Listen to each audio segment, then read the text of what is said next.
အားလုံးပဲမင်္ဂလာပါရှင်ပိုကီမွန်နဲ့ပတ်သက်တာလေးတွေပေါ့နော်ကျမလည်းရောင်းစရာလေးတွေကုန်သွားပြီးတော့လေပစ္စည်းလေးတော်တော်ပြတ်သွားတယ်ဒီခါကျတော့ဒီနေ့ရောက်တာလေးတွေပြပေးပါမယ်ရှင် first partner တော့လေရောက်တိုင်းကိုဘူးတိုင်းကိုလုံးဝမလောက်ဘူးပေါ့နော်ကုန်လာဖြစ်တဲ့အတွက်ကြောင့်မို့ကျမဒီနေ့လည်း3ဘူးထပ်ပြီးတော့ပါလာပြန်ပါတယ်အဲ့တော့ဒီ3ဘူးရပါမယ်ပြီးတော့ကြာလို့ရှိရင်ကျမပစ္စည်းအစ်စ်လေးပါတယ် perfect order booster box ပေါ့နော်36ထုတ်ပါတယ် booster box ကြီး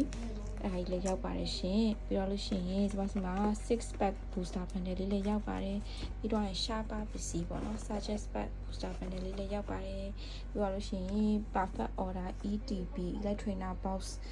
သူက6ထုတ်ပါတယ်ပေါ့နော်ဒါလေးလည်းရောက်ပါတယ်ပြီးတော့လို့ရှိရင်တော့ဂျပန်ပစ္စည်းရဆိုလို့ရှိရင် Japanese Nihei Zero လေးပါမယ်ပြီးတော့ရှိရင် Mega Dream EX လေးပေါ့နော်အဲ့ဒါလေးလည်းပါပါတယ် China ရဆိုလို့ရှိရင်တော့ Jampat 4လေးတွေပါပါတယ်ရှင် accessory ရဆိုကျွန်မ top loader လေးတွေရှိမယ် sleeve အပါလေးတွေရှိမယ်ပြီးတော့လို့ရှိရင်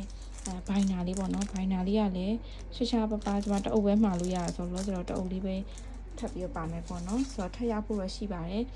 ဂျပန်နေလည်းထပ်ရောက်မယ်အင်္ဂလိပ်ထဲမှာအဆက်နဲ့ဟီရိုလည်းထပ်ပြီးရဖို့ရှိပါတယ်ရှင်ဒီလောဆယ်လိုချင်တဲ့ပစ္စည်းလေးရှင်လာမှာလို့ရပါတယ်အားလုံးပဲဘိုင်